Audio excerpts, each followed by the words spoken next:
আসসালামু আলাইকুম রহমতুল্লাহ বরকাত। সুপ্রিয় দর্শক, আমি আব্দুল খালেক বলছি, একে একগ্রো।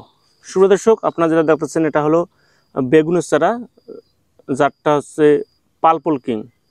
সুপ্রিয় দর্শক, আমি প্রথমে বলে রাখি যে আমাদের কাছে এই মুহূর্তে যে বেগুনের জাতগুলো অ্যাভেলেবেল আছে, পালপল কিং, ইস্পাহানি চৈতি, প্লান্টেন কিং, গ্রিন বল, বোরকা ইউনাইটেডের প্লান্টেন গ্রিন, বিগ বস।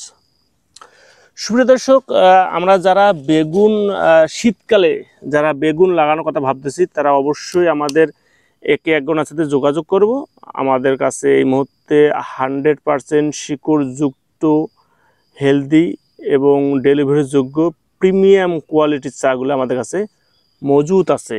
সুপ্রিয় দর্শক, বেগুন একটা হলো, বেগুনটা আসলেই হলো শীতকালীন ফসল। আমরা বেগুনটা সারা বছরই চাষ করা যায়। বর্তমান বাংলাদেশে যে আবহাওয়ায় সারা বছর চাষ করা যায়, কিন্তু সারা বছর চাষ করা গেলেও গ্রীষ্মকালে বেগুনের কালারটা ঠিক থাকে না।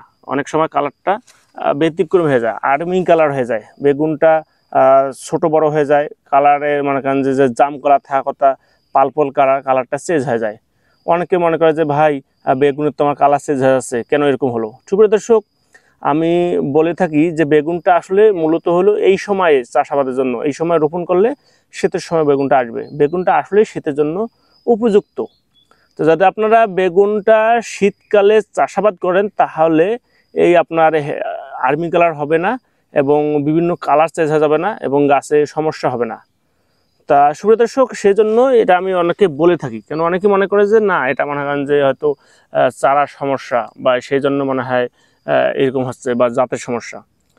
তো সুপ্রিয় দর্শক, যারা বেগুন লাগাবেন তারা অবশ্যই জানেন যে বেগুনটা আসলে একটা লাভজনক ফসল।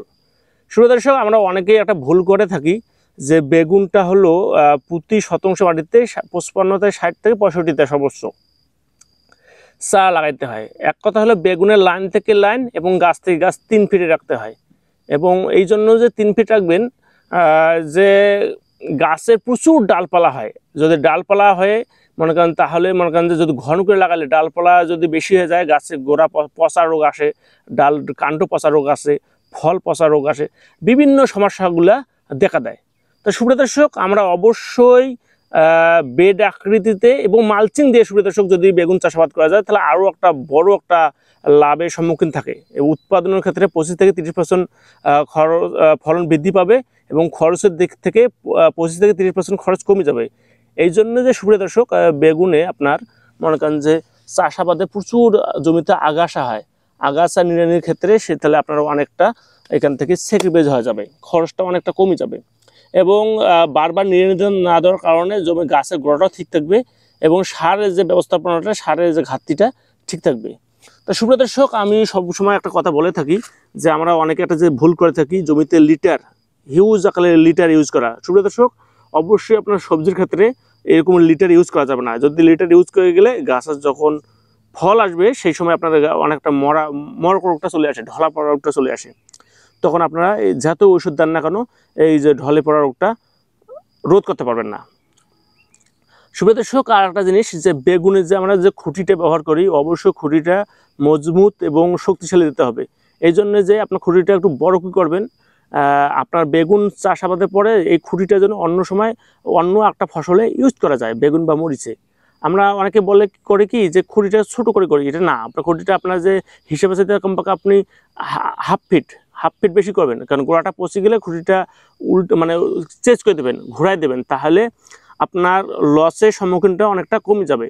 সুপ্রিয় দর্শক, আমাদের কৃষিতে বর্তমান যে একটা অবস্থা যে উৎপাদন খরচটা কমাইতে হবে, তাহলে আপনারা লাভের সংখ্যাটা বেশি থাকবে সুপ্রিয় দর্শক।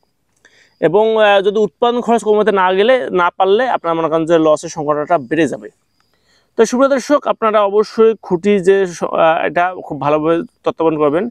এবং সুপ্রিয় দর্শক, বেগুন একটা হলো কি, অনেকে যারা আমরা নতুন চাষি আছি, নতুন ভাইরা আছে, বেগুন চাষাবাদ করলে অনেকটা বোঝে না। তা একটা ভিডিওতে সম্পূর্ণ ভিডিও সুপ্রিয় দর্শক আলোচনা করা যায় না। তাহলে আমাদের যে স্ক্রিনে যে নাম্বার দেওয়া আছে, নাম্বারে যোগাযোগ করবেন বেগুন সম্পর্কে বিস্তারিত জানতে এবং সার ব্যবস্থাপনা, রোগবালাই, এটা আপনাদের জানতে পারবেন। শুভ দর্শক, বেগুন একটা মনে করেন যে যখন বেগুনটা হয়ে যাবে আপনার গাছের গোড়া যে পাতাটা কেটে দিতে হবে, না হলে বেগুনের মনে করেন যে মানে একটা খাবারের যে গ্রহণটা বেশি হয়ে যাবে, মানে অপচয় হয়ে যাবে। আর শুভ দর্শক, নিচের যে কুশিটা ভেঙে দিতে হবে, না হলে বেগুনের মানে ডালপালাটা মানে ভালো হবে না।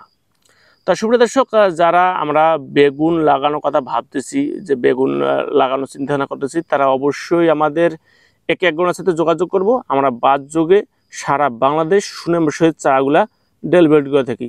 দেশব্যাপী সুনামজার একে একজন নাম তার। ধন্যবাদ।